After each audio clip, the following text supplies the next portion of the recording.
کس طرح ہم خوف پر قابو پائیں. How to overcome fear. جس وقت مجھے ڈر لگے گا میں تجھ پر توکل کروں گا. میرا فخر خدا پر اور اس کے کلام پر ہے. میرا توکل خدا پر ہے، میں ڈرنے کا نہیں.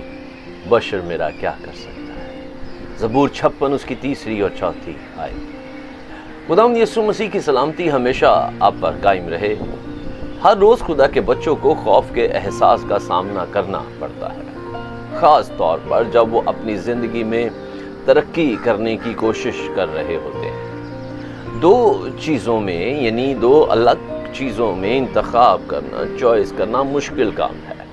جب آپ اپنی زندگی میں کچھ اچھا کرنے کی کوشش میں ہوں، خدا کے ساتھ چلتے ہوئے زبور نویس کو بھی خوف کے احساس میں سے گزرنا پڑا. تاہم اس نے 2 طرح کی حکمت عملی اپنائی تاکہ وہ اس احساس پر قابو پا سکے. پہلا کہ وہ خدا پر توکل یعنی بھروسہ رکھے گا. یسوع مسیح نے بھی یہی سکھایا. مرکز کی انجیل 9 باب 23 آیت. یسوع نے اس سے کہا، کیا اگر تو کر سکتا ہے؟ جو اعتقاد رکھتا ہے اس کے لیے سب کچھ ہو سکتا ہے. دوسرا کام خدا کے کلام کو اونچا کرنا یعنی سب سے پہلے رکھنا. میرے عزیز، خدا پر توکل کرنا اور خدا کے کلام کو سربلند کرنا یہ وہ ہتھیار ہے جو آپ خوف کو خوف زدہ کرنے کے لیے استعمال کر سکتے ہیں.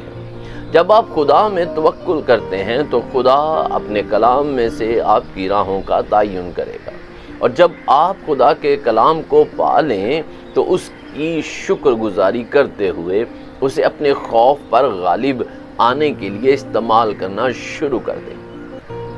پولس اور سلاس نے یہی طریقہ استعمال کیا اور خوف پر غالب آئے. اعمال کی کتاب 16 باب 25-26 آیت کہتی ہے، آدھی رات کے قریب پولس اور سلاس دعا کر رہے اور خدا کی حمد کے گیت گا رہے تھے اور قیدی سن رہے تھے کہ یکایک بڑا بھونچال آیا، یہاں تک کہ قید خانہ کی نیو ہل گئی اور اسی دم سب دروازے کھل گئے اور سب کی بیڑیاں کھل پڑیں.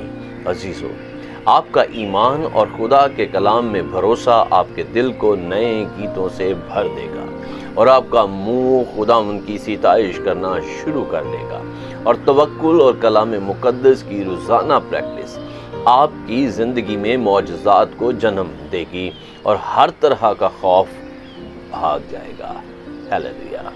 آپ غالب آ سکتے ہیں. بس خوف کو ایمان، بھروسے اور کلام سے خوف زدہ کر دیجئے. اگر آج کے پیغام سے آپ کو برکت ملی ہے تو پلیز اسے میکسیمم لوگوں کے ساتھ شیئر کیجئے اور ہمارے یوٹیوب چینل پاسٹر انیس جاوید کو لائک، سبسکرائب اور شیئر کریں. God bless you.